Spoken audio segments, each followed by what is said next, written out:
Fashion for Relief, where she had an active role. She set it up in 2005 to help the most poverty-stricken, but alarms were raised by other organisations, Save the Children and the Mayor's Fund for London, when money promised to them failed to materialise. An investigation looking at the accounts from 2015 found that just over 8% of the nearly £5 million raised by Fashion for Relief had actually gone to charitable causes. Tens of thousands of pounds were spent providing the supermodel with security, spa treatments and cigarettes, as well as a 5-star hotel stay. 2 other trustees have also received bans, with money recovered from the now delisted organisation distributed to some of the charities that were originally promised funds. Annabelle Rackham. The main news this hour. In the past few minutes, the US National Hurricane Center has said that the Category 4 hurricane Helene has made landfall on the coast of Florida. The authorities have warned of a potentially unsurvivable storm surge. I'm looking at pictures on the screens now. It does look absolutely terrifying. We will keep you updated with the progress of that storm in the hours ahead. Thanks for listening to the newsroom from the BBC World Service. This is the BBC World Service, looking at how Denmark has embraced competitive gaming. This is the country's former Prime Minister. You probably had to explain yourself more than once, convincing people that you were not wasting your time. Your explaining days are over, because you are truly sportsmen. Denmark takes esports seriously. There's 16,000 people in there, all screaming, all chanting, we're all here for the same thing. You don't really get this anywhere else. We explore the incredible enthusiasm which has made it such a success in this part of Scandinavia. You can even study gaming in school. By building on their skills and interest in this field, we can empower these young people. And we meet the Danes who say video gaming brings people together rather than isolating them. Denmark's esports revolution at bbcworldservice.com/documentaries or wherever you get your BBC podcasts. Centuries of civilization has left Istanbul dotted with tombs and shrines of religious and historical figures. They play an important role in the spiritual life of this city, uniting people of all faiths who visit them to make wishes, mostly about love. I'm Emily Wither, and I visited one of them, a church with a sacred spring that's believed to have miraculous powers.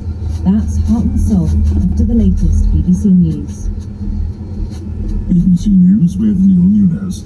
The Lebanese foreign minister has told the UN General Assembly the entire Middle East is at risk of conflict as fighting between Israel and Hezbollah continues.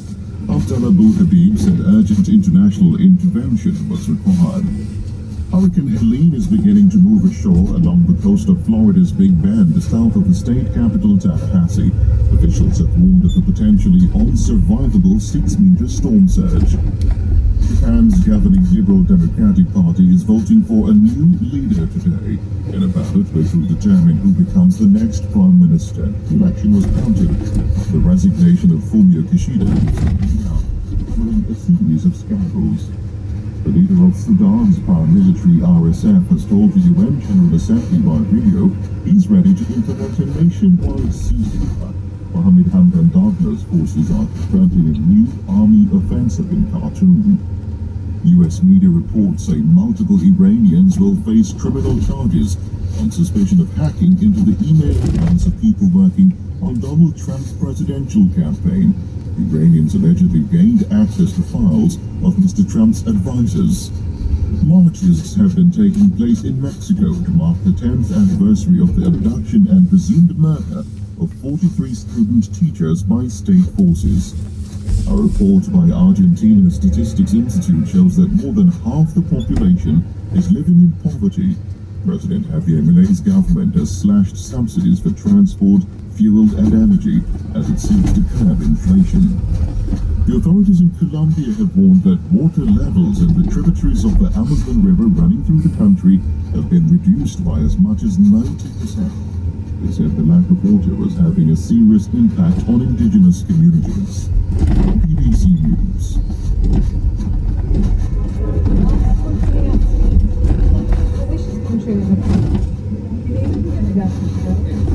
Annemler işte Efendim demişler. Onlar yerine geldi. My family has wished for a car and a house. Ne kadar doldu? And this lady asked how long it took. So he explained it was a year, and now she's like quite hopeful that her wishes will come true. You're listening to the documentary from the BBC World Service. I'm Emily Wither, and this is Heart and Soul, exploring personal approaches to spirituality from around the world. I'm in Turkey, Europe's largest city, Istanbul, a place that me, my producer Zeynep Bilginsoy, and over 16 million people call home. It's the first day of the month, and we're at the Church of the Virgin Mary.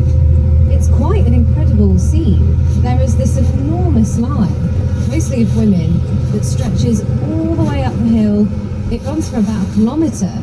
People just waiting to get into a small door in the wall. You couldn't even tell it was a church. I ask why it's mostly women here, and I'm told men think in rational ways, while women are more sensitive and spiritual. There's a feeling of excitement and joy in the air as people pack the sidewalk and spill into the narrow road, preparing to share their wishes and woes.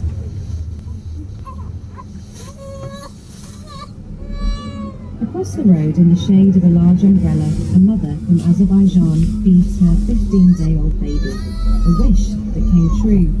She's here to return her key. That's the tradition. You take a key as you make a wish, and if it comes true, you then return it so it can be passed on to someone else with good luck. Next to her is Fekriye. She's wearing a white flowery headscarf. She's waiting for her daughter in the line, who's returning a key too. It's their third time here. And what have you wished for each time that you've come? She wished to get married, and inshallah, she's going to be engaged soon. Her daughter. Oh, that's great news. Congratulations to your daughter. Can you explain to us what's the belief behind all of this? She explains that she's Muslim, but a wish is a wish, and this is a house of worship, and her wishes all come true. But why would you come to a church to make your wish and not a mosque? Fikriye says she goes to the mosque and she prays, but she's been told that wishes come true in this church, and it's a fact, her wishes did come true. So it's one God. This shows that it's not about being non-Muslim or Muslim, but coming together in one space. Fikriye explains that there is no point in separating people. We're right on the side of the road, and you know, trucks and cars still have to get past, and they're really struggling because there are so many people queuing up, blocking the road. The church. Neighbourhoods, Fatty. They'll tell you it's called the first day of the month church. That's when it's open to the public. It's really not much to look at, but it's the water that lies beneath it that attracts hundreds of people here. This Greek Orthodox shrine is the site of an ancient spring that flows beneath the underground Byzantine chapel here.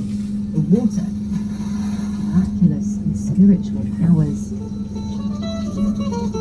Centuries of civilization has left Istanbul dotted with revered sites like this one, tombs and shrines of